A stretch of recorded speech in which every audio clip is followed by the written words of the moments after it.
Hello students,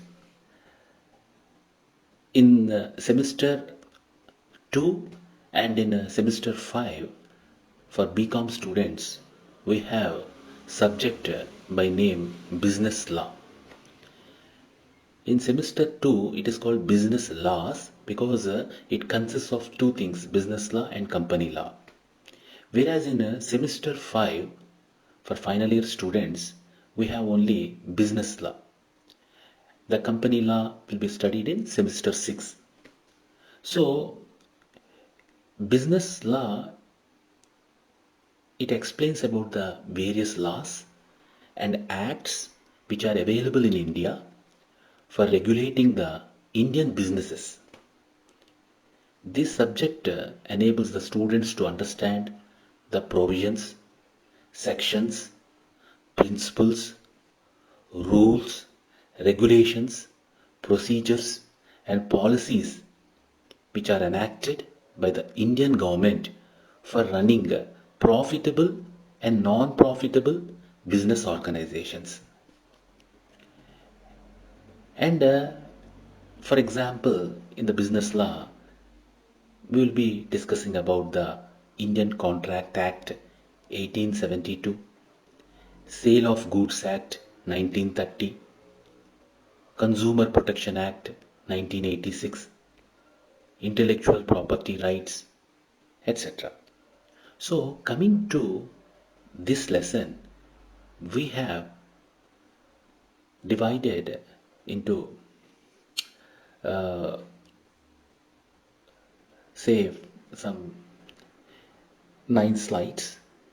In each slide, in detail, we will be discussing about every aspect. So, introduction to Indian Contract Act and what are the learning objectives, we will have an idea. Then we will be discussing about the important terms. First, whenever we introduce a new subject, we should know the terms, frequently used terms, such that if you are well acquainted with the terminology, then it becomes very easy for us to learn further the concepts in a better way.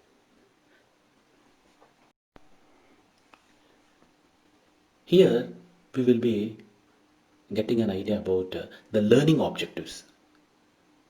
We have 5 learning objectives. For example, meaning and concept of agreement and contract. What are the essentials of valid contract? What is offer? What is acceptance? Next we'll be discussing about what is the concept of consideration. What are the essentials of valid consideration? What is the concept of performance of contract? And regarding the Information Technology Act, the significance of Information Technology Act. The new terms which we come across in this lesson are contract, novation of contract, quantum merit, coercion, vindictive damages, liquidated damages, undue influence, anticipatory breach of contract, e-governance, digital signature, voidable contracts, contingent contract, counteroffer, implied contract. These terms and their meaning is very essential. Once we have an idea about each and every term, then it becomes very easy to understand the concepts, and also it helps us to have clear idea about the Indian Contract Act in general. So my first class is a detailed discussion of each and every term. Once we have a clear idea of each and every term, Whenever we use these terms in our next class, we can easily understand the concepts such that you will have a clear idea about the entire Indian Contract Act. Let us in detail discuss about contract. Students, a contract is an agreement between two or more parties which will be administered by law. And we have section 2H of the Indian Contract Act. It tells that an agreement enforceable by law is contract. See, this is very, very important. The court, the law, it has to accept it. It should be enforceable. That means an agreement which is enforceable becomes a contract. Okay?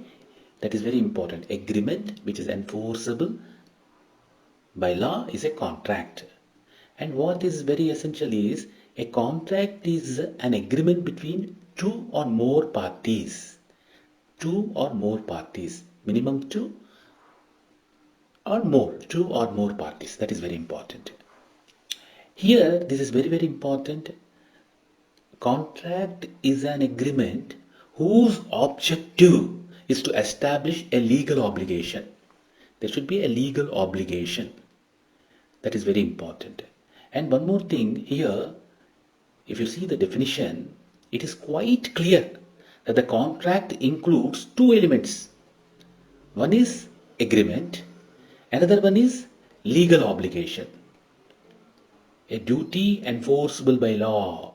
Okay, so therefore agreement which is enforceable by law is a contract. Is it clear? Now let us go to the other term, which is novation of contract. As you all know, novation means what? New.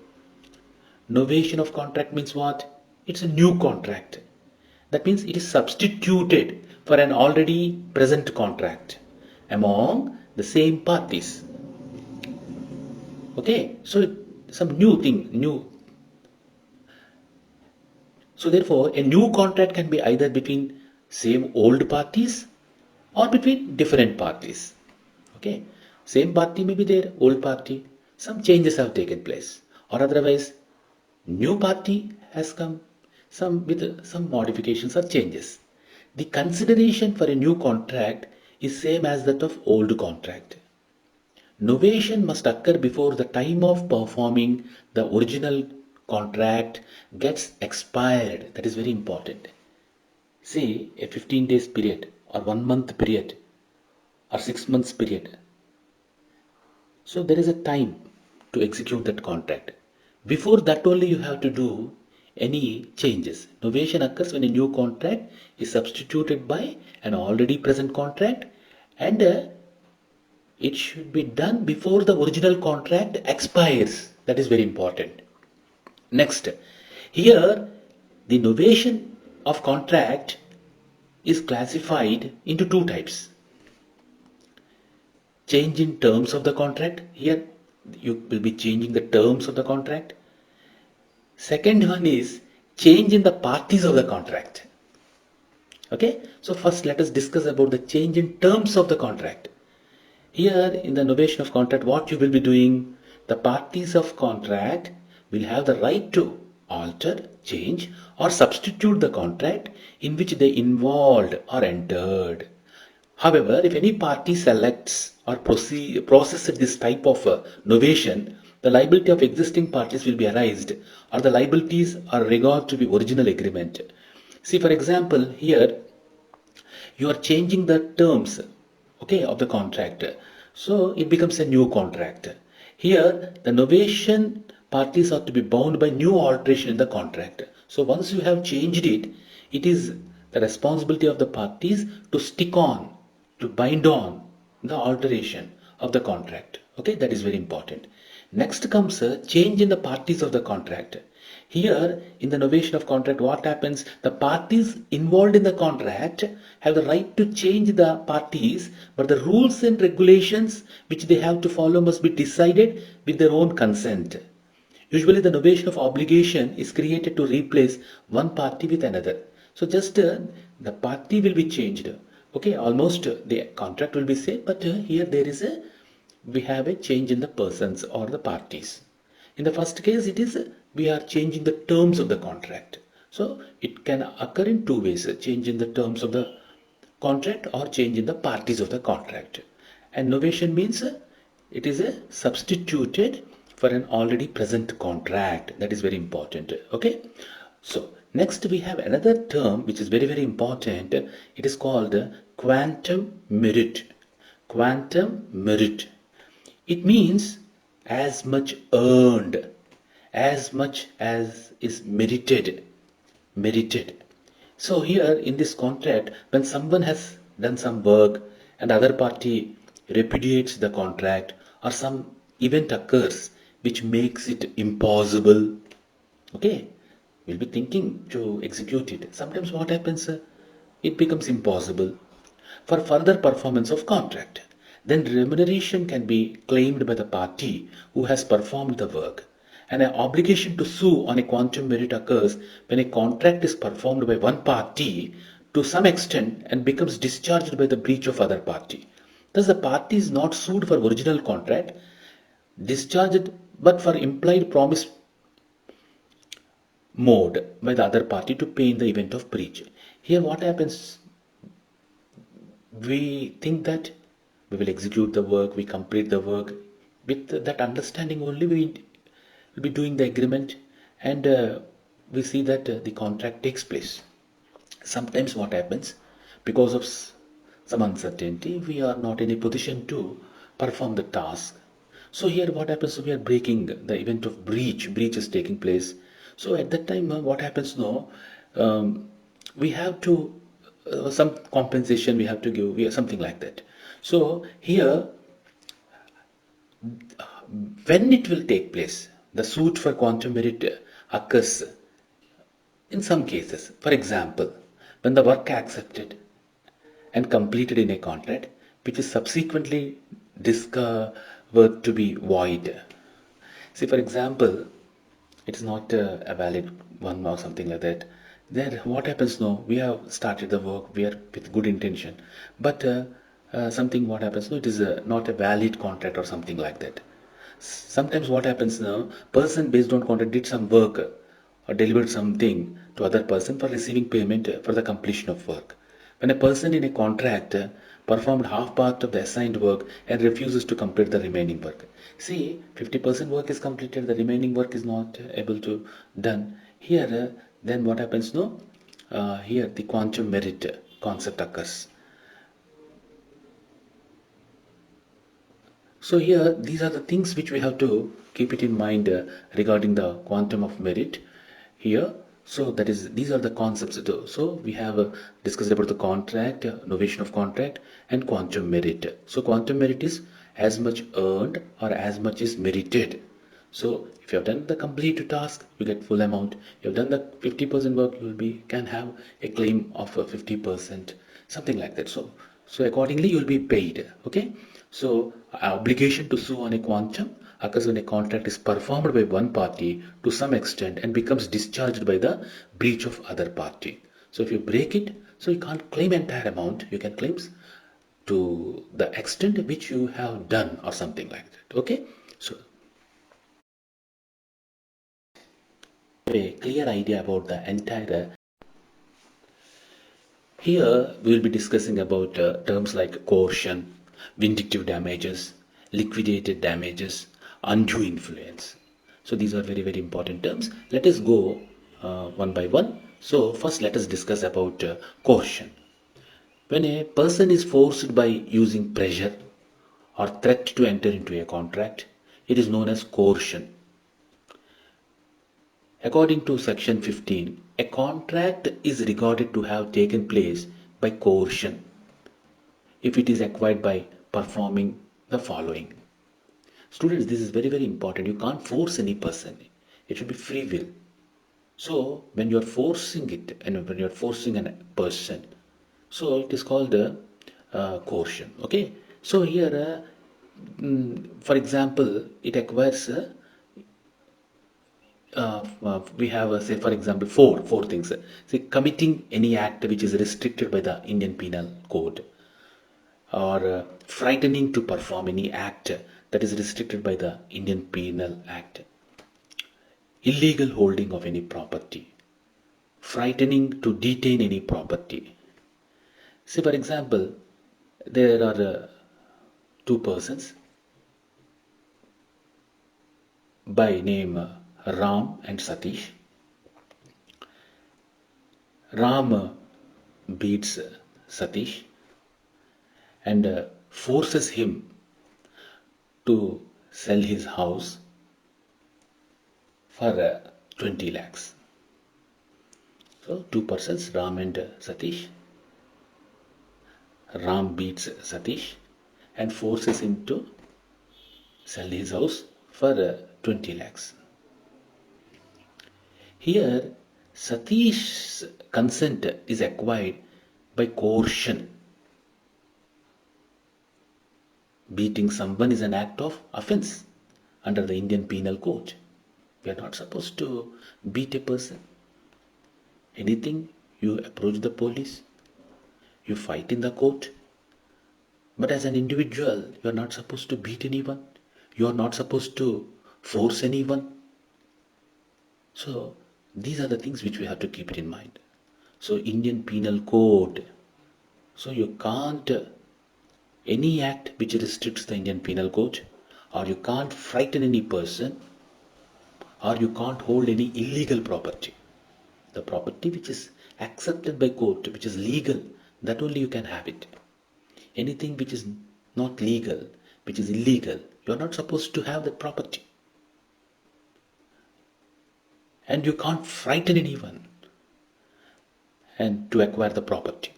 So this is about the coercion. Next we have vindictive damages. And we have other name for this vindictive damages, exemplary damages. Vindictive or exemplary damages, they have no place in contract of law. They are punitive in nature. Punitive in nature means involves punishment. But in few cases, these damages are compensated. For example, in case of breach of promise to marry, in case of wrongly dishonoring of check by banker. For example, you have in your account, say 50,000, and you have issued a check for rupees 20,000. You have balance. You have sufficient funds. And it is the responsibility of the bank to honor the check. Wrongly they have done it. It is not your fault. The banker, they have wrongly dishonored your check. Okay. So if any compensation takes place also, you can get it back. They are compensated. Okay. So that is very important. Here, next, for example, if you take Anant is a farmer of agricultural land. He used to do farming on his land. Cultivation, for cultivation, he issues a check of 10,000 to a person for procuring seeds for upcoming crop. So, to get the seeds, he has given 10,000 to a person. According to Anant, he has sufficient funds in his bank account to pay that issued check amount. Bank dishonors the check. Anant files a suit claiming compensation on the bank for damages to his reputation. Definitely the court will award a nominal amount for the damages to Anant. So that is very important. So if you have sufficient funds in your bank, when you issue a check, the bank unknowingly or wrongly dishonors your check, then you can get the compensation. Okay, so that is about the vindictive or exemplary damages. Okay, so sometimes really if we do any what we call really, then you are punished, or else you are not done any mistake or something like that, you're not punishable, and also at the same time you get compensation, or you can claim the damages from the other party. We have another one, liquidated damages. See here what happens now, at the time of entering into a contract, the parties agree upon the sum of damages to be paid in the event of breach of contract by the parties. See, before only you are informing the other party. See, if you are not able to discharge the contract, if you break the contract, then you have to pay some liquidated damages, just like it's a penalty. So, the liquidated damage, they represent some fixed or ascertained by the parties in the contract, which is fair and genuine pre-estimate of the probable loss that might occur due to breach of the contract. So if two persons are there, one fails to execute the contract, then whatever they have discussed earlier before entering the contract, accordingly they have to pay the fixed amount. Okay, so whatever loss has occurred, that loss has to be paid by the other party. So this is called about this is about the liquidated damages.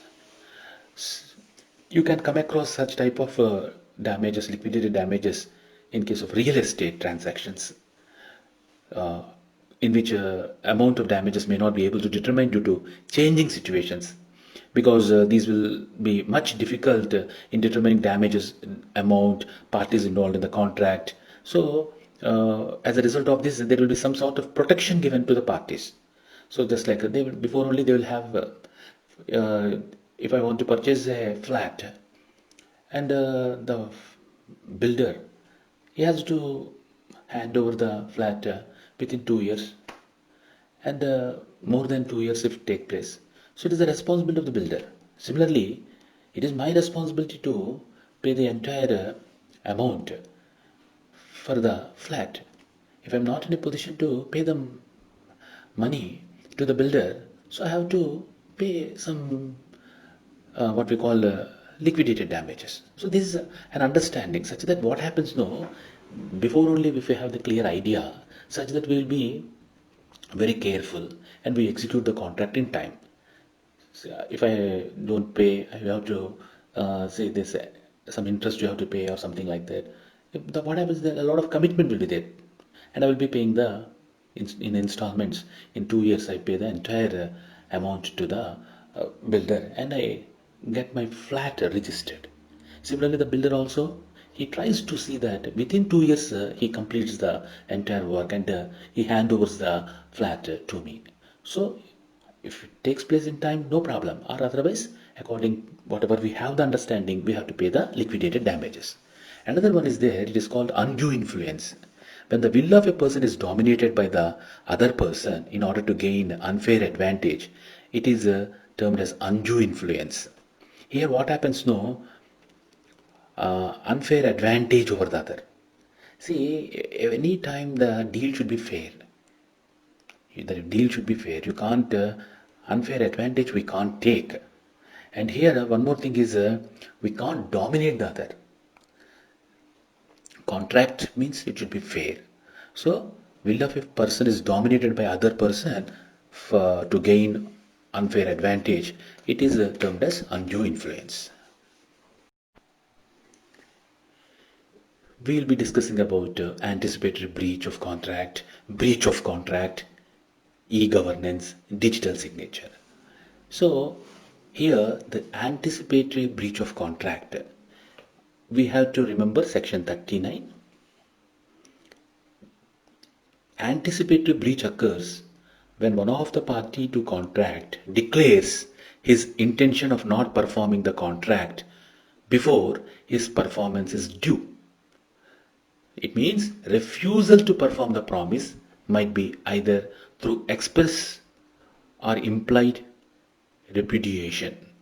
So please remember everyone, here anticipatory breach means when performance is due. That means contract declares his intention of not performing the contract.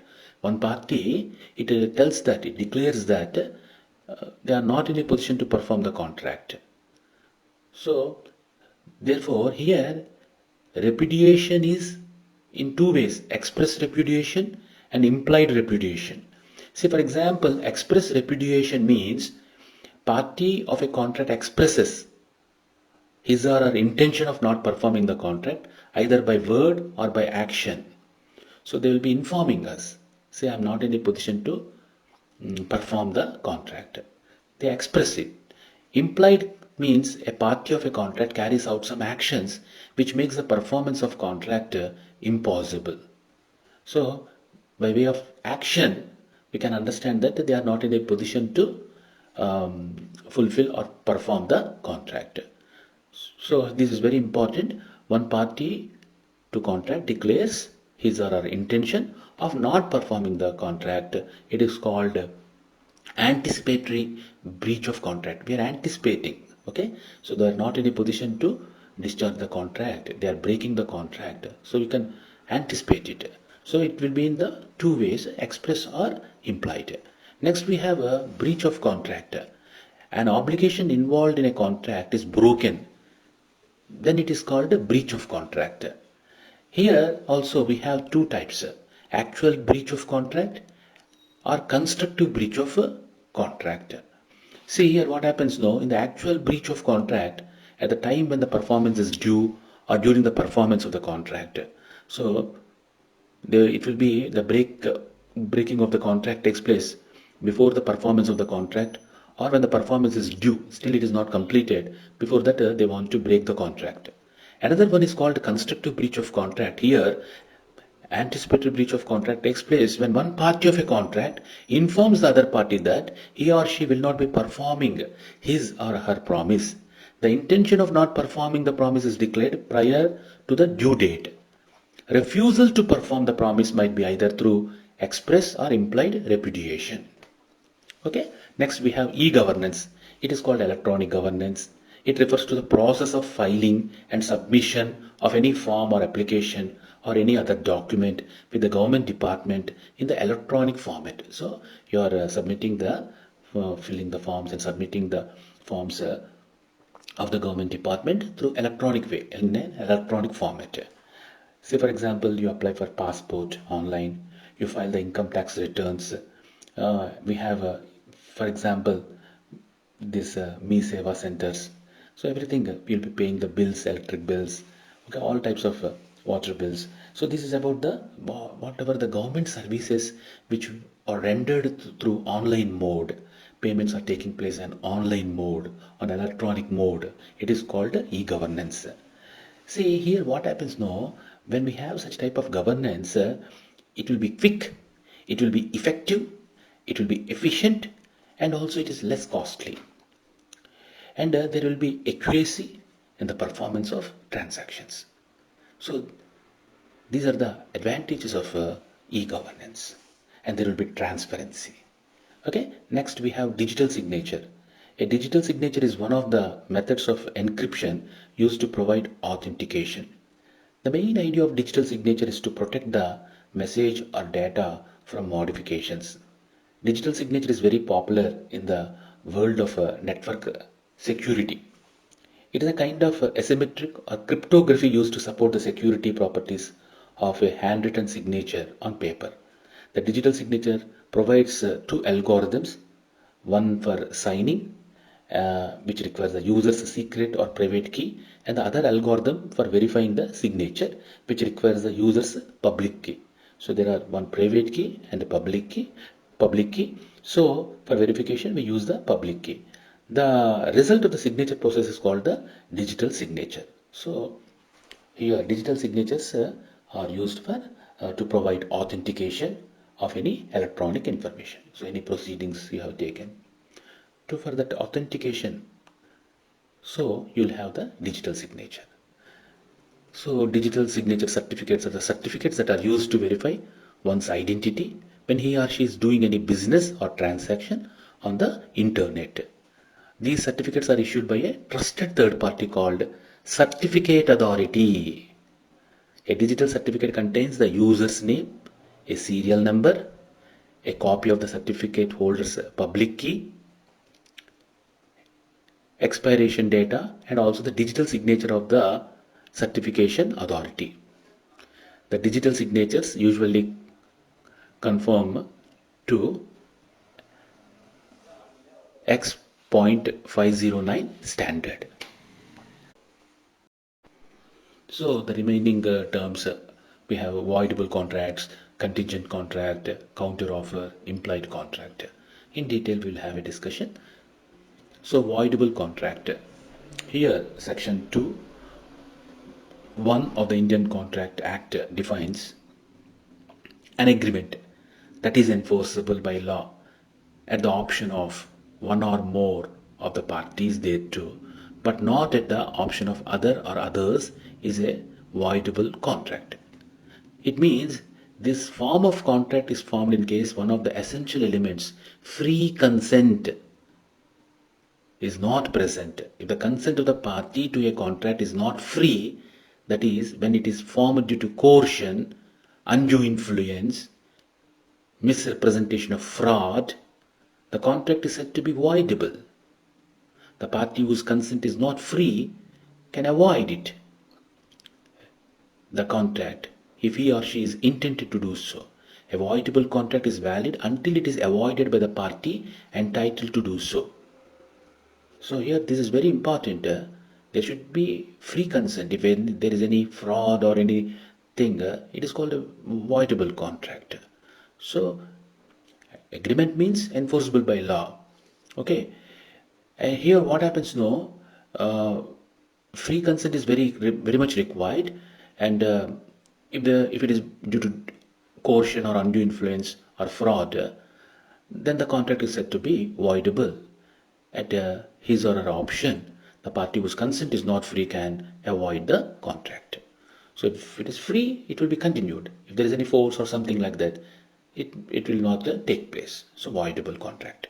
Next comes the contingent contract. Here also in the Indian Contract Act, section 31, contingent contract means a contract to do or not to do something. If some event collateral to such contract does or does not happen, a contract can be of two forms. First, a contract may be absolute or unconditional, where reservations or conditions to perform a contract under any event are not essential. Second, a contract can be conditional or contingent, where promise is conditional. Okay, so in one case there are no conditions. In other case, certain conditions are there. The condition under contingent contract can be either precedent or subsequent, before or afterwards. Collateral event is defined by the Pollock and Mulla means an event where neither performance is promised directly as part of the contract nor complete consideration related to promise. Thus, an event is independent of the contract and does not form a part of consideration. Performance of this contract relies on contingency, which is usually uncertain. So, this is very important. Here, what we have to keep it in mind is uh, a contract can be of two forms. One is unconditional or conditional. Okay. So therefore, here the condition under contingent contract can be either precedent or subsequent. Okay. So based on the conditions, we have the contingent contract, and we have to keep it in mind. It is section 31 of Indian Contract Act. Okay. So here to do or not to do something. If some event collateral to such contract does or does not happen, it may happen or it may not happen. Okay, if the conditions are fulfilled, the contract will take place. If the conditions are not fulfilled, the contract will not take place. Next, we have counter offer. An offer lapses on account of counter offer made to the original offer. See, for example, here we have two persons, A and B. Okay, A offers B his car for 1 lakh. Say, I have a second-hand car and I'm ready to give it for rupees 1 lakh. So here B accepts the offer on the condition that B would pay 80,000. So what B tells, yes, I'm ready to purchase your car, not for 1 lakh. I will pay 80,000 rupees. So here what happens, A is not willing to sell because there is a difference of 20,000. He is not willing to sell his car to 80,000 rupees. Thus, B rejects the original offer. Okay, so there is a difference of 20,000. So automatically, as A is not willing to give his car, so B rejects the original offer. And again, what happens? He counter offers. Another offer he is giving. What he tells B, B tells to A that I will purchase your car for 90,000 rupees. Okay, so here again A refuses because the original offer was rejected. Again, this becomes a fresh offer. So here what happens now? The original offer of A is 1 lakh. B, what he tells, not 80,000, I am ready to give you 90,000 counter offer. Here now also it is not accepted because the original offer is 1 lakh. It is short by 10,000 rupees. So automatically A refuses because the original offer was rejected. This becomes a fresh offer. So that is about the counter offer. Next we have implied contract. Contract which is implied from the acts or conduct of the parties or course of dealings between them is called implied contract. See, for example, an implied contract means um, Y enters into a public bus, okay, public transportation, public bus, takes a cup of tea in a restaurant, acquires a ticket from the automatic weighing machine, lift the luggage of judge to carry out from the railway station. See, there is an implied contract when Y enters into a public bus or takes a cup of tea in a restaurant, acquires a ticket from an automatic weighing machine, or lift the luggage of judge to carry out from the railway station. Here, what happens now? When I travel in a bus, it is my responsibility to take ticket. When I go to a restaurant to eat tiffin or to drink coffee or tea, it is implied I have to pay the money for whatever food which I want to eat. And if I want to know my weight, it is I have to put the required coin, say 2 rupees or 5 rupees, I have to put it. Then only I can know my weight. It is implied. See, if I lift the luggage of a person from railway station, it is implied that the other person has to pay me money. Okay, or someone in the railway station, if he what we call lifts my luggage and brings it to the auto stand or a taxi stand, it is my responsibility to pay the money. It's all implied. Okay, so here this is very important. Explicit promise, it may also result of continuing course of conduct of the parties. For example, promise, just like whatever examples which we have discussed, everything is implied. Okay, so it is we have to easily we can understand. See, if I purchase the vegetables from the vegetable vendor, so I have to pay the money. Okay, it's implied. So these are the contract which is implied contract. So students, really around 15 terms we got some idea. Just it's an introduction. Okay, just an introduction. With this knowledge on the terms, we can enhance our knowledge. We can further study about this subject of business law. Thank you.